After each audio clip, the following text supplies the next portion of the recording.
If you're anything like me, even now, you don't really understand how the reduce method works in JavaScript. However, in this video we are going to tackle some important key points. What is the reduce method? When you should want to use it? What are those parameters? And some real-world examples, so you can already start applying the reduce method in your own projects. So, without further ado, let's get straight into the video. The reduce method in JavaScript basically iterates through a whole array and reduces all the values of the array of every single element into a single value, which is returned and usually stored into a variable. I know, guys, it didn't really make much sense. However, let's break it down. Let's understand its syntax and arguments. The reduce method receives two arguments, a callback function and an initial value. And a callback function should have at least two parameters. The first one being the accumulator, all the values that you are going to accumulate every after iteration, and the element, the value, the item, the number, the single item of each iteration of the array. Let's make a test with this method to understand how it actually works. Alright, guys? Dude, of course. First thing we are going to do is having an array of numbers. And then we are going to, instead of actually using the reduce method already, we are going to try to use the ForEach previously, so you can compare the two of them. The ForEach, you'd need to create a variable called sum or something like that, which is going to start as 0. And then you'd have the numbers.forEach, and inside you'd put the callback function. The callback function is going to receive the number as every single item of the array, and you are going to increment the sum with every single number of the iteration with this expression. Let's console log it. Pretty basic, we got a 22. However, if we comment this and make it again, we are going to create a constant variable. It can be constant because it's going to receive a value in one single time called sum. It's alright. Then you're going to use the numbers.reduce, and inside we are going to put a function and initial value. So the function, later we are going to make it arrow. I'm just going to do this way so you understand it better. Accumulator and the item. Then you are going to return. What do we need to return, guys? Pretty basic. We need to return the accumulator, the current value of the accumulator, plus the item. And then, for a better practice, put the initial value here, which is a 0. When you start summing something, it usually starts at 0. Then let's console.log it, sum, and it gives the 22 as well. Let's break it down. First thing is that you can also put here the index and the array, but they are not usually needed when working with these kind of methods of arrays, so let's remove it. The accumulator should have a more customized name in this case. It can simply be called sum. It becomes more intuitive. Now the item. Instead of item, what do you think of the method that I usually use? Numbers, it's a plural name because it's an array, have multiple values. But the item, since it's only one item, but it's a number, from the numbers, why just not put number? This is a method that I usually use. Numbers number, people person, color colors, understand? Then the next thing should be, instead of using this function, let's use an arrow function, this way. And since we are only using an expression, an instruction, and it's going to be the return value, why don't we just remove these curly braces and the return keyword? And this way we converted our normal function to a arrow function.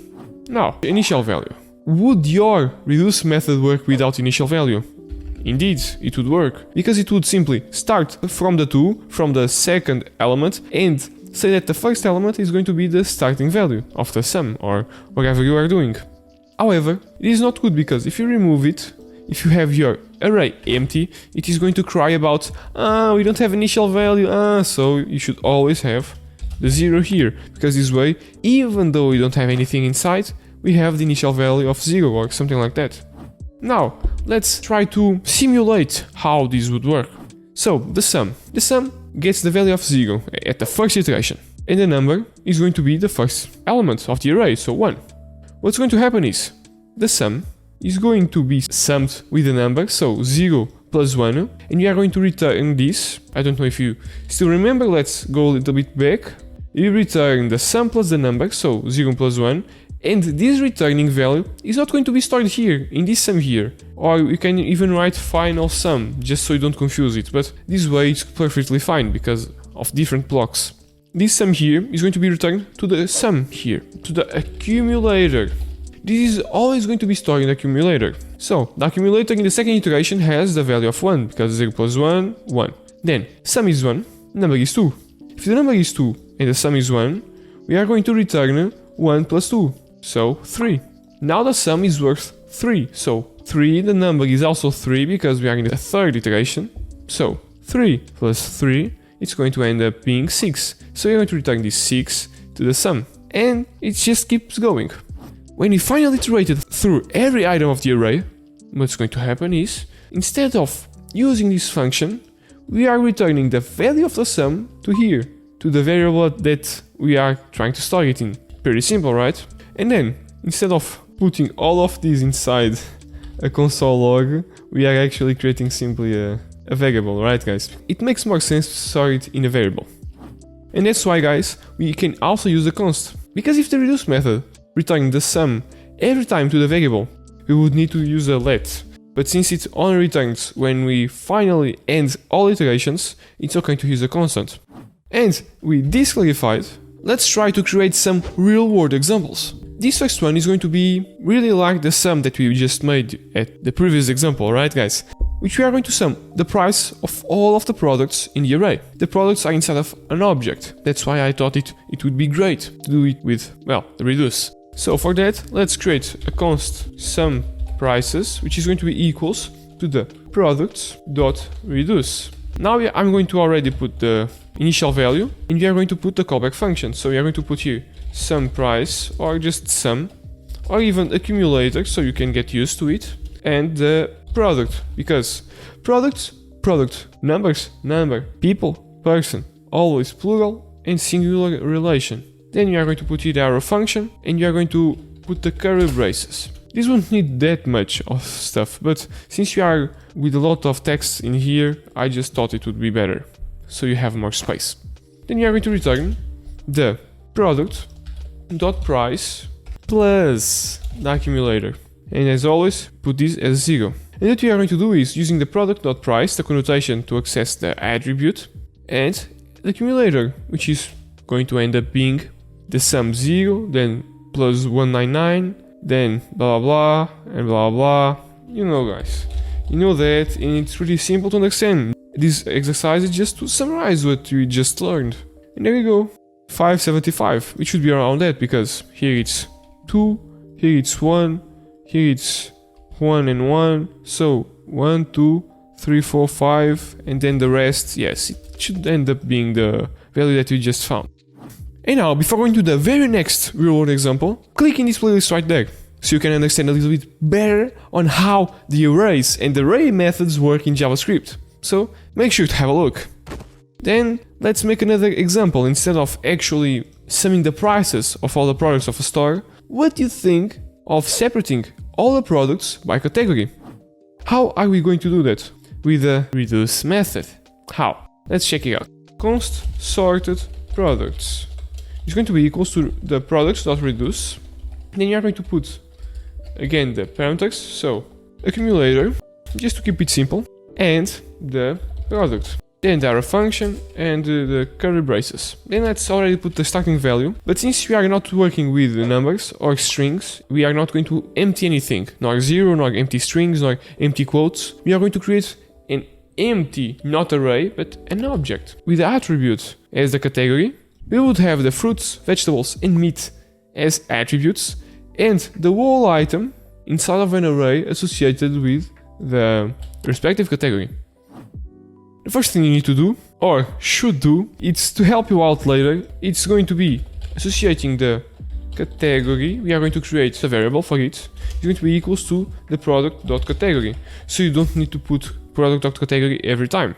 It's just for more readability and ease of use.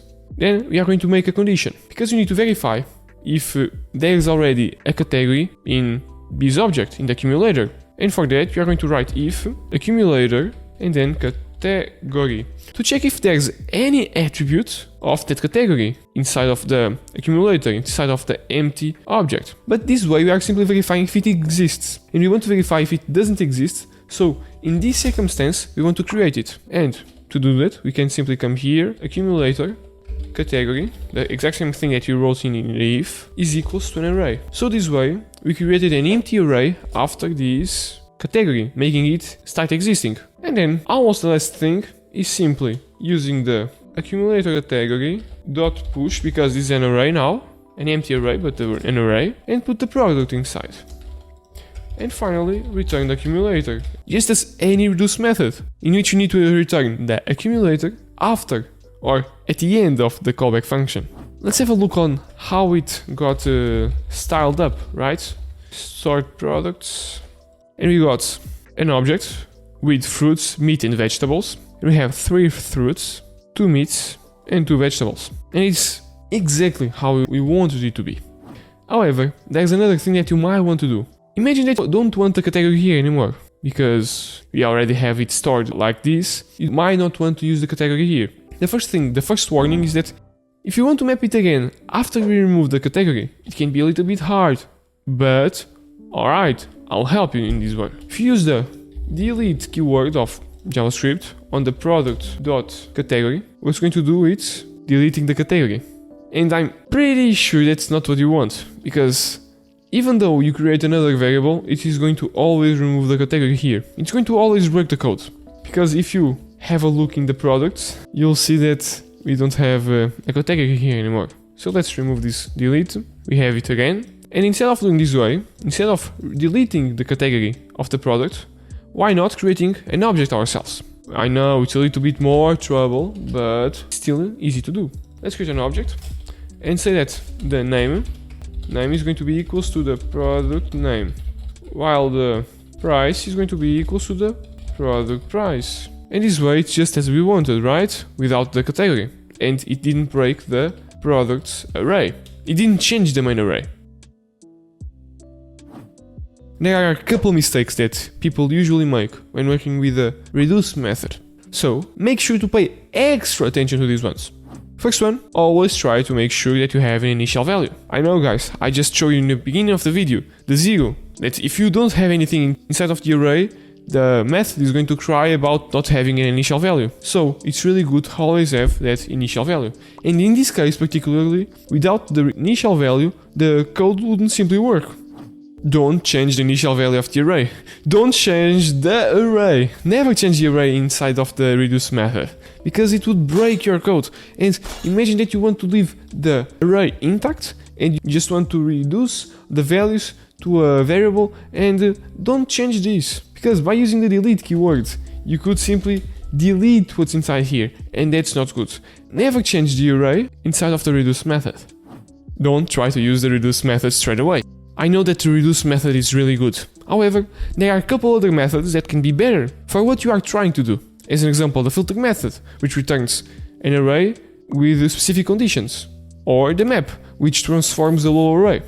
And if you want to learn more about the filter method, consider checking this video about the find method that I have around there and in the description. And after watching this video, you can understand if you really want to use the reduce method in your project or not.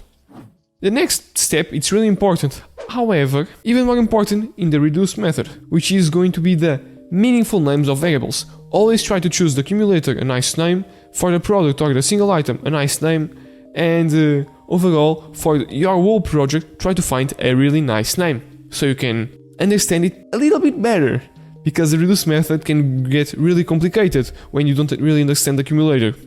Avoid complex logics with the reduce method, because it can get a little bit hard to debug.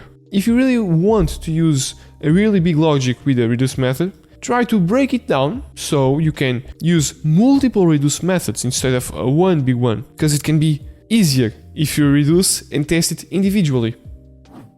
And lastly, just as any program, any piece of code, test thoroughly. The reduce method deserves a little bit more attention into this part, because of the accumulator and the returning all of this, it can get a little bit more complex. So always try to make that double and triple check.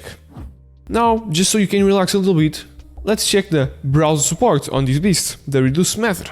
We have a 96% of global supportability. As you can see, all the major browsers are okay. Even some from the mobile and all of that are working just as fine. So why not giving the reduce method a try? In my opinion, it can be really useful for you. And this is pretty much everything you need to know about the reduce method. If you also want to learn more about the ForEach method in JavaScript that we just talked in the beginning of the video, click in this video right there on the screen. Yes, click in this video and all your problems are going to be solved.